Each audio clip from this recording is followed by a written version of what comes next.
Welcome, and welcome back to the latest edition of Brandler Bits. I am Jeff Brandler, and as you look around the world, there seems to be an awful lot of people who seem to be rather entitled about an awful lot of things. They seem to be able to claim things and claim responsibility for things they haven't done. Think about the words we use. We use possessive words about my, like my wife, my house, my car. Most of these things we really don't own. We certainly don't own my wife, nor my house, nor my car. The bank usually owns them. But we think that we do. We think that we own these things. And the more we seem to own them, the more we think we can control them. It reminds me of a time many years ago when I was parking in a neighborhood during a snowstorm, and the person diligently shoveled out a spot so he could get his car out, and then he put a cone in it to claim it as my spot. Now, it was interesting later that evening when nearly a fist fight ensued as people were fighting over the guy's my spot, because on a public street, I guess he thought he owned that spot. Because he put a cone in it, therefore it was his.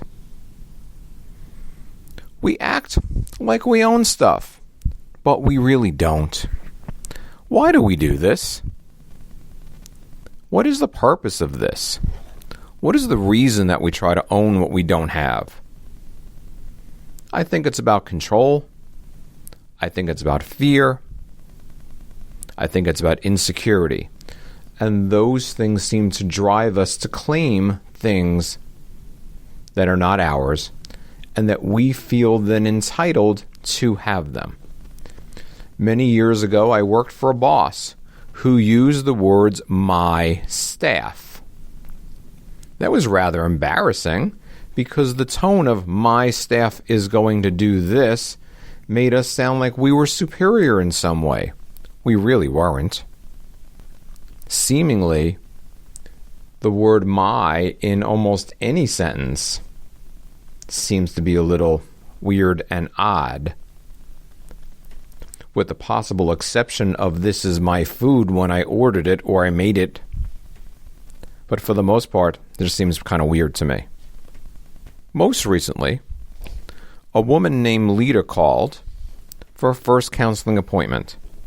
She stated that she wanted to come every week on Friday at 4 p.m., demanding this, and this is how it was going to go. We hadn't met. We hadn't talked.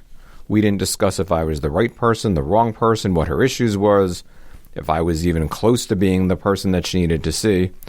But in her mind, counseling was like open table. You go online, you pick your reservation time, you pick your restaurant, and then you lock that in.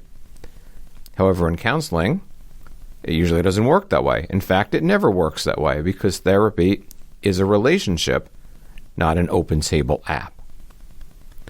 One of the things that Lita's behavior told me right in that initial phone call is that she had lots of entitlement and lots of control and lots of issues that would be related to those things.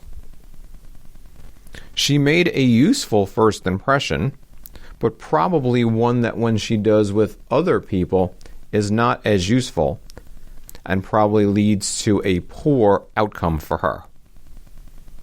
In addition, she couldn't see how this could affect any other person. That's sad for her, and I guess the reason that she was calling in the first place.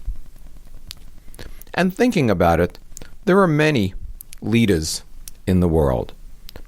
They see the world through a lens that only allows them to see themselves and not others. This internal mine focus is very limited. It only allows us to see my point of view and no one else's. And this self-centered way never seems to work out because it leads to hurt and anger and disappointment.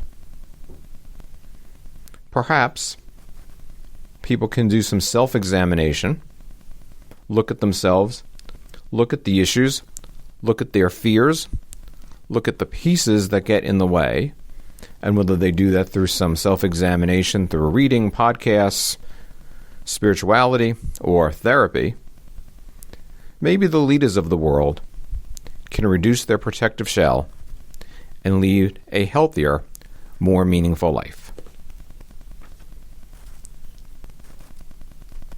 On a personal note, I'd like to add something about a little 13-pound terrier that we recently adopted. He's the newest member of the Change is Possible family. And I've learned more in the last 10 days about change from this little guy than I've learned in probably many classes, many continuing ed classes, and I'd like to welcome him to the Change is Possible family. If you have any questions about today's topic, the best way to reach me is my website, www.changeispossible.org. I'm Jeff Brandler. This is Brandler Bits. We'll be back with more bits soon.